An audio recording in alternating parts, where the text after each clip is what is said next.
So the following random topic has to do with tempering the body, but apparently it's not really a popular thing that people do. I mean, in this sense, like in the general sense. This is the Bulgarian term. It has the form here which refers to the self, meaning I'm tempering myself. It's like the reciprocal form.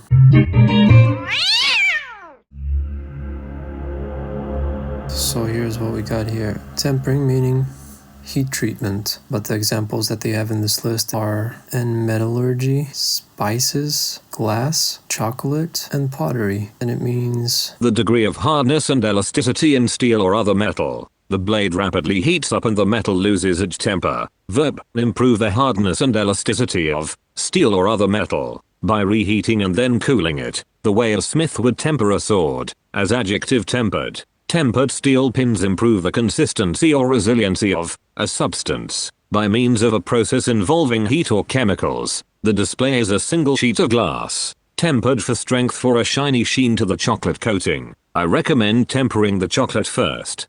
2. Often be tempered with, act as a neutralizing or counterbalancing force to something. Their idealism is tempered with realism. And one of them is in the culinary world, so it stabilizes foods by adding something, or obviously by using heat. Here's one of the ones that I found for physical body tempering. Winter swimming. The activity of swimming during the winter season, typically in outdoor locations, open water swimming, or in unheated pools or lidos. What's lidos? British.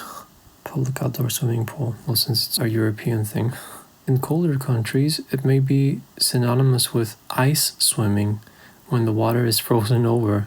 This requires either breaking the ice or entering where a spring prevents the formation of ice. It may also be simulated by a pool of water at 0 degrees Celsius. The Nordic countries of Europe, as well as Eastern Europe, Ukraine, Russia, Baltic countries, winter swimming is a traditional cultural element and a part of religious celebrations like Epiphany in Eastern Orthodoxy.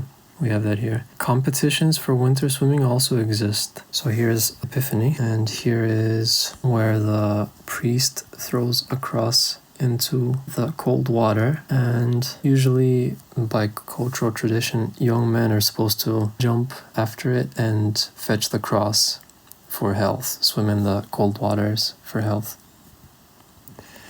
Yeah, and here they dance in the cold water as well. All for health. St. Jordan's Day.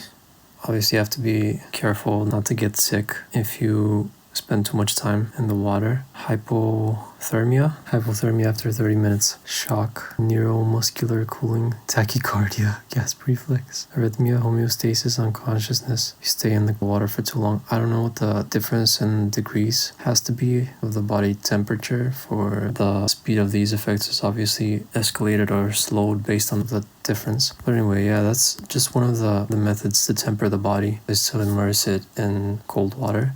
But the general one is just to go out in the cold, lightly dressed for short periods of time, periodically, to stimulate the immune system and boost the health effects. Tempering is the process by which something is made stronger, harder, and more durable. In the case of steel, it is the process of reheating and cooling it off that improves the hardness and elasticity of the metal. The same process can be used to forge a stronger, healthier, more resilient body. Tempering the body through cold exposure training. Tempering is the process by which something is made stronger, harder, and more durable. This is an ad for a book.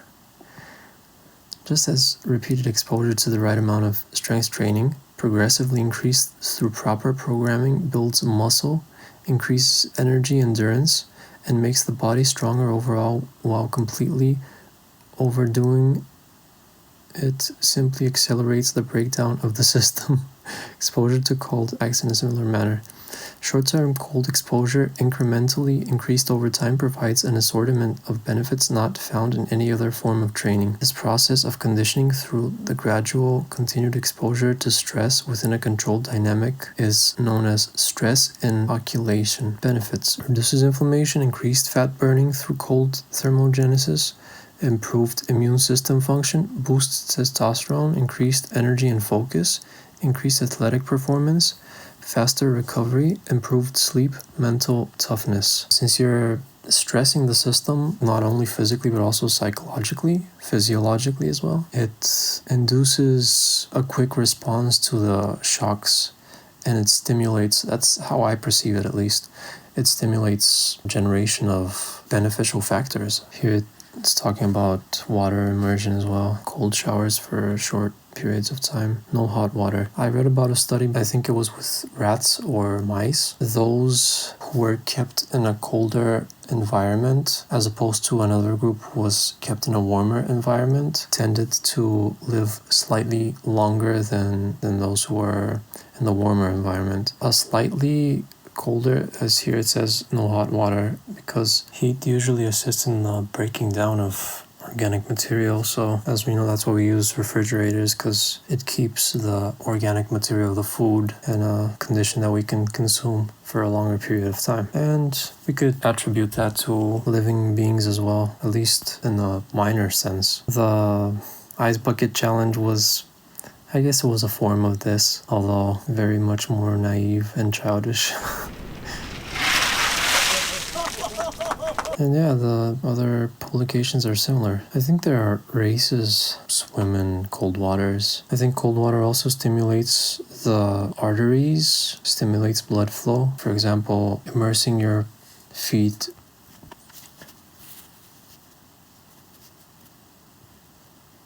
Okay, there are some results here that look promising for this case. Obviously, we have to mention that people that live in colder regions and the coldest regions have really long lifespans in comparison to the people that live in the hottest regions of the world that usually have slightly shorter lifespans than the average for people.